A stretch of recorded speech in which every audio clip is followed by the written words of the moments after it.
একটা প্রশ্ন করি, আপনার ঘরে হয়তো অনেক কিছু আছে, ভালো খাবার, ভালো কাপড়, নিরাপদ ঘর, কিন্তু আপনি কি জানেন এই রমজানে এমন অনেক মানুষ আছে যারা ইফতারের সময় এক গ্লাস পানি আর একটা খেজুরও পায় না।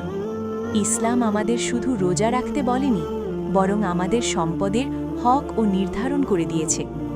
মুহাম্মদ সাল্লাল্লাহু আলাইহি ওয়াসাল্লাম বলেছেন, যে ব্যক্তি তার সম্পদের যাকাত আদায় করে সেই তার সম্পদের মন্দ দিক দূর করে দেয়। হাদিসটি বর্ণিত হয়েছে সুনান ইবেন মাজায়।